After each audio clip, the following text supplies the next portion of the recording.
variants ir pieredzējis Vīdas Smita, 2 gadi viņam.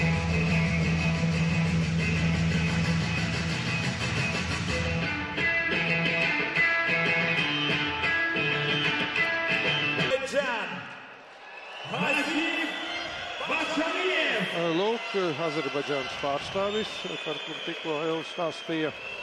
Man te ir tāds jautājums, kamēr vēl nav cīņa sākusies. Vai tas, ka sportists ir daudzveidīgs, tas viņam ir pluss, ir tomēr ir vajadzīga tāda lielāka specializācija? Jo daudziem no šīs dienas bokseriem ir dažādi tituli, dažādos boksa paveidos, teiksim tā. Nu, protams, ja sportists jo daudzveidīgāks,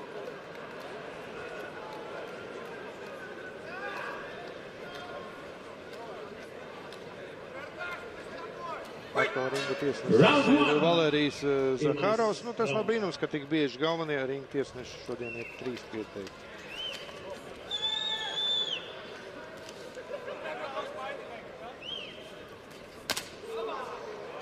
Efektīgs sitiens ar kāju.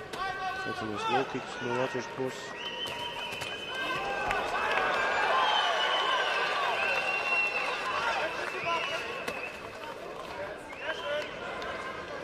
Atkal tas pats, kas iepriekšējās cīņās. Sākuma cīņa par ringu centru. Kur Azerbaidžāns pilnīgi cenšas izgrūst vācu sportistu no centra.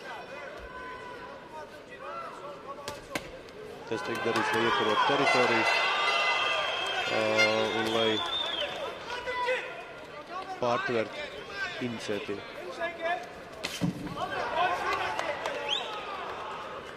Tad ir pats Lijos Pallādu šobrīd no mūsu ekrāniem.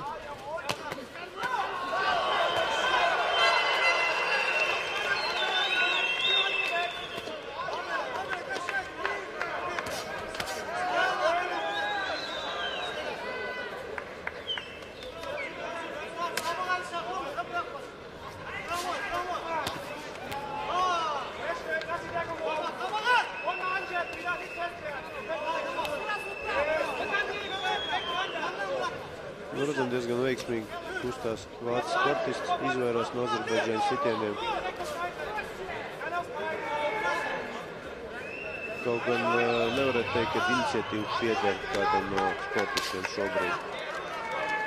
Ir kā uz doto momentu Azerbaidžāns sāk vairāk presingot, vairāk strādāt uzbrukumā, bet arī kā iepriekšējā cīņā somu sportists tikai iet uzbrukumā, bet es domāju, pagaidām nepietiekoši bieži sit.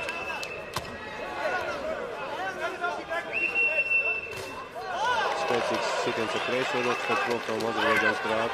Un tagad jau sāk pamazām pārtvert it kā iniciatīvu.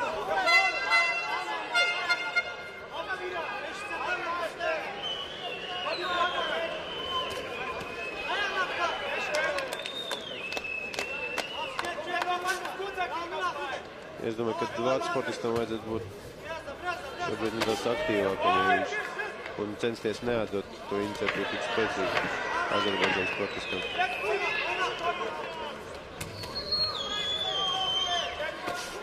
Labs efektīgs sitiens griezienā ar kāju.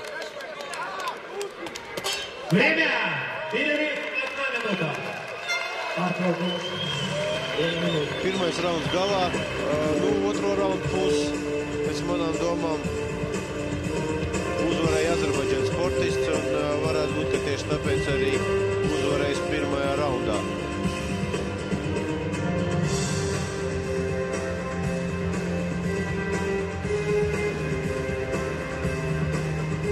Interesanti pavērot ir, teiksim, publikas reakcija. Nu, protams, nav ringā savējais.